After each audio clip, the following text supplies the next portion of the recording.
lama kita derita, ya, karena kita juga tidak tahu apakah ini azab atau rahmat, kita juga tidak tahu. Mungkin nanti beliau yang akan menjelaskan kepada atau memberi pencerahan kepada kami untuk itu. Karena sekarang dunia sedang tidak baik-baik saja. Apakah ini adalah azab Tuhan yang diturunkan kepada pemimpin-pemimpin yang lalim atau dolim, atau entah sebaliknya, kita juga tidak tahu. Yang jelas kita sudah cukup untuk berikhtiar menjaga diri dari wabah ini, baik secara zahir maupun batin. Dan selanjutnya mungkin akan disampaikan beliau terkait virus ini, pandangan beliau itu seperti apa. Nanti kita simak bersama. Ya, mungkin biar tidak terlalu malam, kami serahkan kepada beliau. Kiai Muhammad Al-Fayyad diaturkan. Assalamualaikum warahmatullahi wabarakatuh. Alhamdulillah rabbil alamin, wassalatu wassalamu ala asyrafil anbiya wal mursalin sayyidina Muhammad wa ala alihi wa sahbihi ajma'in. Alhamdulillahilladzi hadana li hadza wa ma kunna linahtadiya laula an hadana Allah. Alhamdulillah ala kulli hal, ala jami'an ni'am zahiran wa batinan. Alhamdulillah.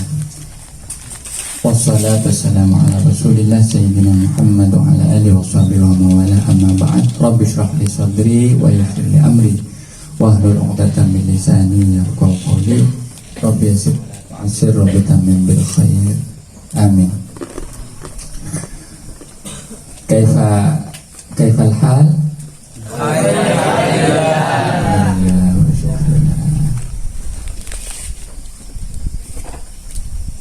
Bagaimana Kak?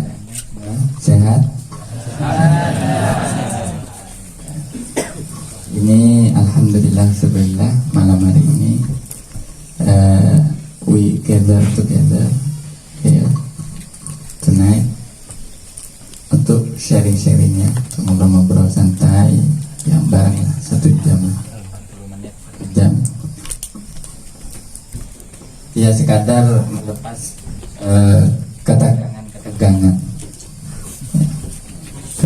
ketegangan sekaligus melepas rasa penasaran yang mengendap di benak kita ini, ya, mengenai hal-hal yang sedang terjadi sekarang, sesuatu yang unpredictable, yang tidak bisa kita prediksi. Maksud saya, kita benar-benar dikejutkan atau mungkin dikagetkan, tapi alhamdulillah, syukurillah, semua santri Nurul Jati masih diberi sehat walafiat oleh Allah Subhanahu wa taala. Khusus kita semua yang ada di LPBA, saya dengar semuanya baik-baik saja, alhamdulillah. Tadi mungkin wakil direktur itu yang mengatakan dunia tidak baik-baik saja, apalagi saya, katanya.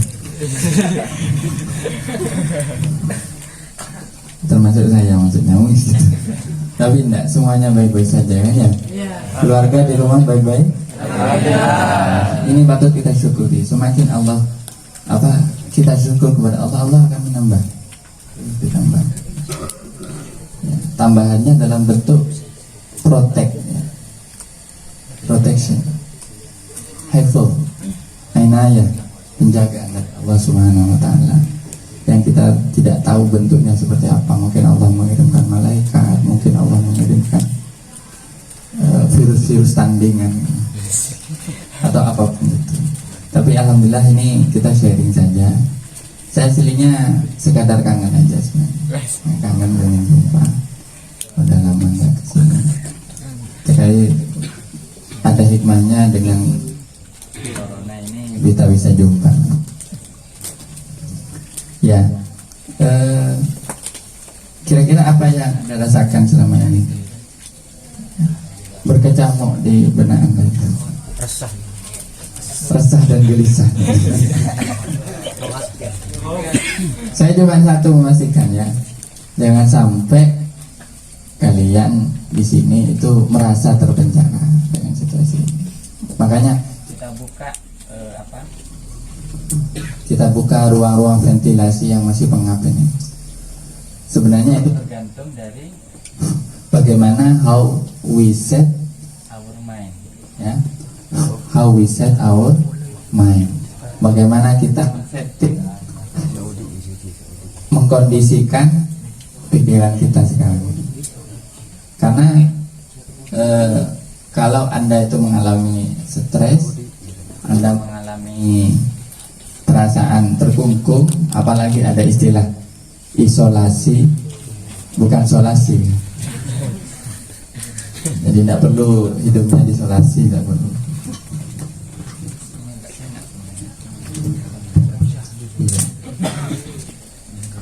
Jadi kalau isolasi dalam bahasa Inggris kita namanya dengan self containment, ya, self containment.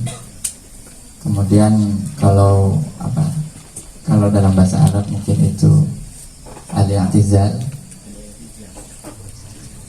Ini golongan Mu'tazilah. Orang-orang yang i'tizal. Itu yang isolasi diri seperti itu, janganlah sampai menimbulkan perasaan kesendirian. Nah, ini yang paling penting. Karena kalau orang sendiri itu kata Nabi ibarat orang itu lepas dari kawanannya. Kalau domba lepas dari kawanan, dimangsa setan itu lepas. Artinya kalau sendiri, ada satu virus yang lebih berbahaya sebenarnya dari semua, corona, dari macam-macam ini ya. Ini adalah keputusasaan ya. Keputusasaan ini sangat bahaya. Despair, bahayanya. Kalau di dalam bahasa Al-Quran, la taqnatu min rahmatillah, al-qanutu min rahmatillah. Al-qanutu min rahmatillah ini bahaya. Kalau orang sudah putus asa, ya, dan usah nyampe corona, dia bunuh diri, dia bisa dekat. Dan ini adalah patologi penyakit dari peradaban modern. Jepang itu angka orang bunuh diri sangat tinggi, ya. Walaupun orangnya pintar-pintar. Jadi ternyata tidak ada korelasi ya antara pengetahuan dengan kekebalan dari diri kita. Ya, ini contoh. Nah, mudah-mudahan tidak ada yang mengalami itu. Intinya kita ini sebenarnya sharing-sharing saja. Saya siap menjawab atau mungkin menanggapi unek-unek sampean. Dan saya sebenarnya satu yang saya penasaran, enaknya kita ngapain gitu dalam situasi itu. Karena mungkin dari pondok sudah ada instruksi, ada home learning, belajar di mana? Di pondok maksudnya. Sebenarnya pondok learning. Maksudnya belajar di kamar, mungkin room learning, ya. Room learning. Jadi belajar dari kamar.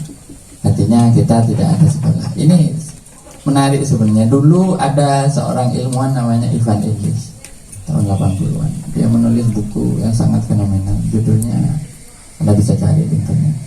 Ivan Illich, IVANILLYCH. Seorang sarjana dari Ceko, tapi dia besar di Amerika, profesor, ahli pendidikan. Dia menulis buku judulnya Deschooling Society. Deschooling Society artinya melepaskan masyarakat dari sekolah.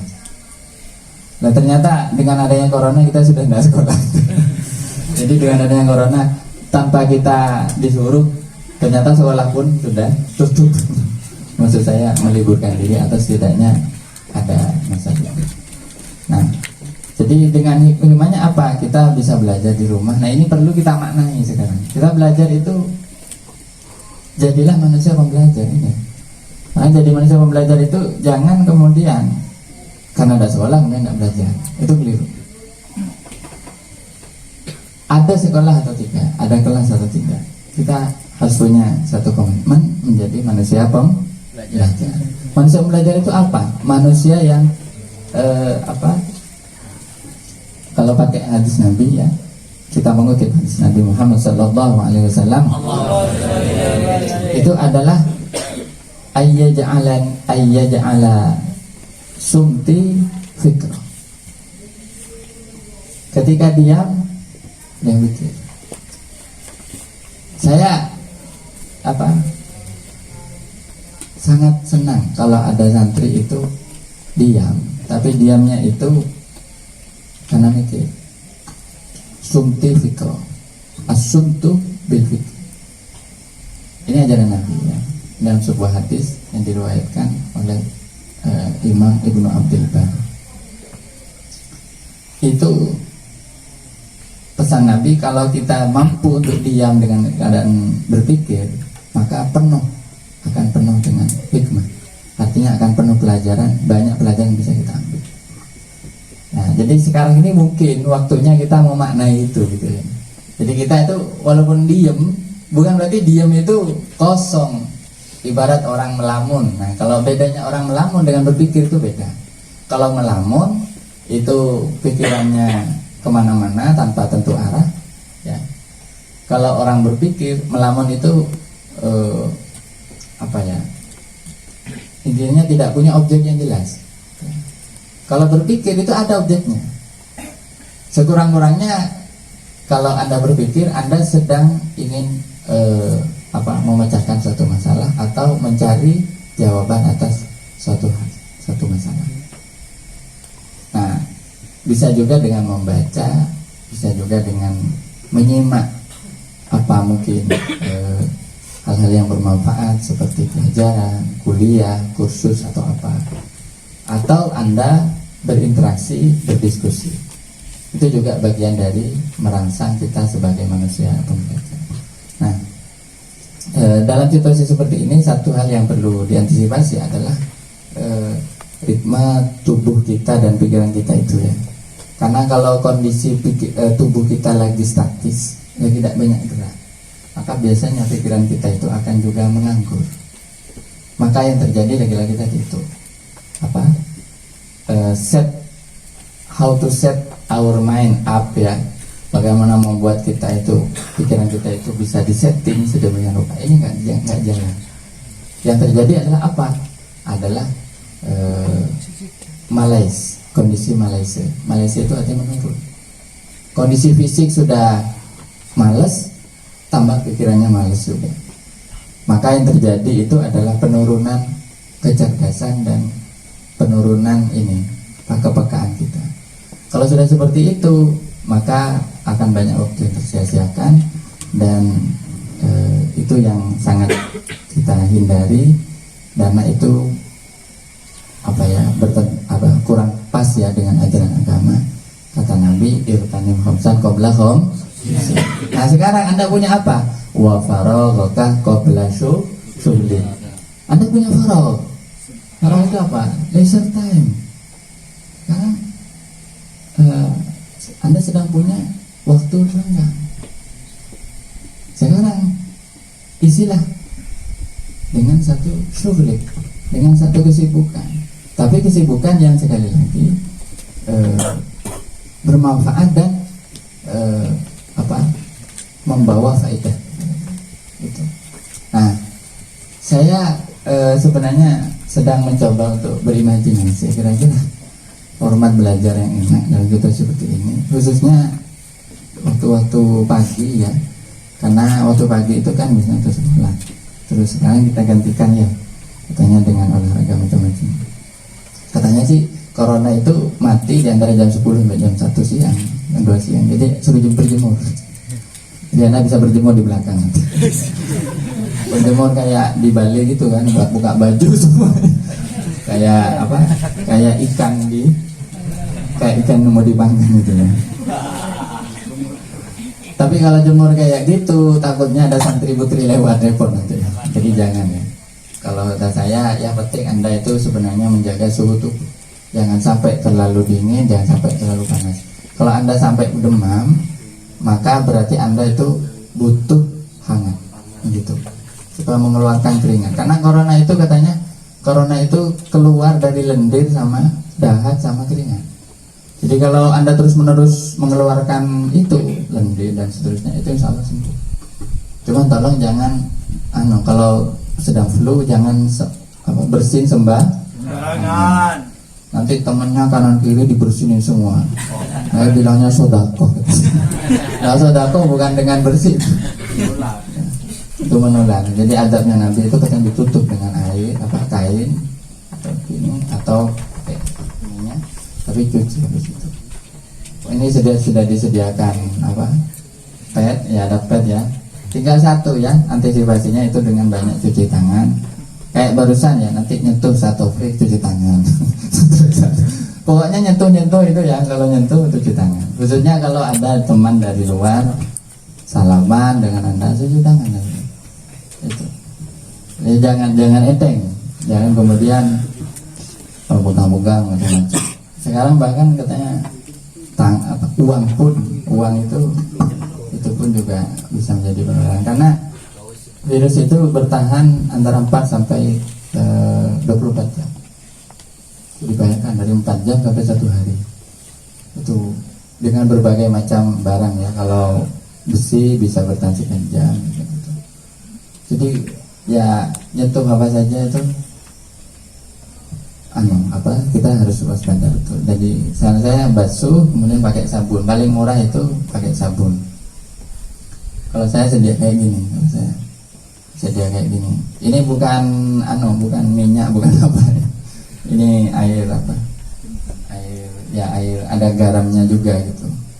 Jadi untuk membunuh bakteri semacam. Ya intinya kita jaga dengan kondisi yang baik. Kalau ada yang sakit, segera periksa, dan mungkin untuk sementara teman-temannya menghindar dulu sementara. Ya jangan salah paham, nanti menghindar, kok saya ini dibenci. Justru sampean itu disayang. Kenapa? Karena sampean itu supaya cepat sembuh gitu. Kalau cepat menular, yang lain juga nggak sembuh. Dan ada katanya 15%, 14% itu katanya setelah tertular itu setelah sembuh kena lagi. Di Jepang itu setelah sembuh, dinyatakan sembuh di rumah sakit, keluar masuk rumah sakit lagi. Nah ini kan nggak selesai nanti. Makanya ini menjadi satu hal yang penting. Nah saya ingin sedikit, mungkin karena tadi ada pertanyaan, ini apakah azab atau apa? Saya kan ngobrol-ngobrol ya. Jadi saya nanti akan buka kesempatan, ayo kita dialog. Ini bukan diskusi serius gitu ya. Kita sharing, ada pemakaman dan sekaligus saling mendoakan. Amin ya robbal alamin. Harus saling mendoakan. Itu begini ya. Kita tidak pernah tahu apakah satu musibah itu azab, nikmat, atau ujian dari Allah. Kalau dimaksud azab itu berarti Allah ingin menghancurkan, sekurang-kurangnya mengurangi populasi jumlah suatu penduduk. Seluruh bangsa-bangsa sebelum Nabi Muhammad itu pernah diadab, dan mereka itu habis. Ada suku Ad, Anda sudah tahu lah sejarahnya para nabi ya. Itu habis, nggak ada penduduknya. Ini kalau azab ya. Jadi kalau azab itu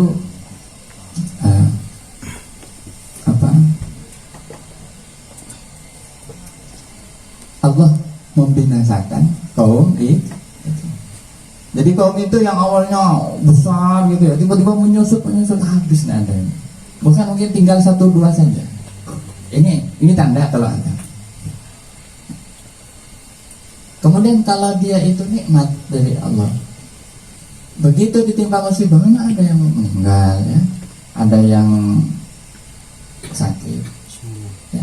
Tapi begitu tempat tersebut ditimpa musibah, tidak lama setelah musibah itu ada penduduknya tambah makmur, rezekinya tambah banyak. Ini nikmat. Kalau bagi warga di kaki Gunung Merapi, kalau ada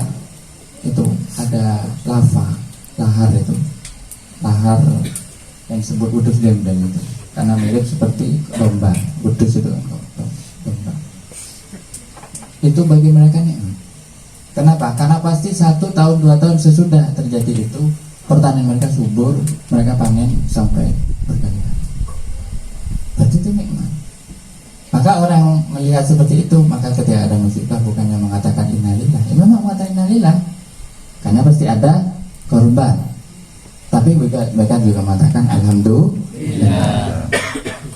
Ini cuma syaratnya kalau dia jadi nikmat, dia itu harus meningkatkan keimanan. Musibah itu meningkatkan keimanan pada warga yang terdampak itu. Jadi kita lihat parameternya. Kalau azab semakin hancur, semakin tidak beriman. Kalau nikmat, maka dia semakin beriman. Bagian beriman tambah banyak istighosahnya, tambah rajin baca Qur'annya, banyak, tambah banyak amal kebaikannya. Ini tandanya musibah itu nikmat. Yang terakhir, tanda itu musibah ujian. Kalau 50-50, antara dia jadi azab atau jadi nikmat, ini masih sama-sama peluangnya sama-sama besar. Ini berarti masih ujian, khususnya bagi orang-orang mukmin. Nah, saya punya mungkin pandangan bahwa yang terjadi sekarang ini masih ujian, karena belum tahu mana yang lebih menang antara ini nikmat atau azab. Bisa jadi bangsa Indonesia diazab oleh Allah kalau tidak bersyukur sekaligus tidak sabar, ya, atau tidak ingat kepada Allah lah secara umum, ya, tidak introspeksi gitu ya. Barbar masih dibuka, diskotek dibuka, tempat-tempat orang free sex, ya, narkoba dan sebagainya masih dibuka. Orang tetap tidak ingat kepada Allah, tidak percaya kepada Allah, tidak beriman. Bisa jadi, ya, naudzubillah min. Tapi bisa juga ini menjadi satu nikmat, karena setelah ini akan ada satu nikmat yang besar yang akan diberikan kepada kita, kepada bangsa kita maksud saya. Tapi kalau bagi beberapa negara di Eropa itu sudah terasa seperti ada. Sampai sekarang antara rakyat sama pemerintahnya ini sudah cekcok.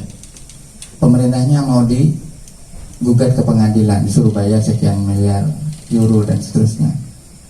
Pemerintahnya juga nyalahkan rakyatnya. Pokoknya sudah cekcok sendiri. Kalau di dalam salawat itu wa asbilil zalimin bil, dan sibukkanlah ya Allah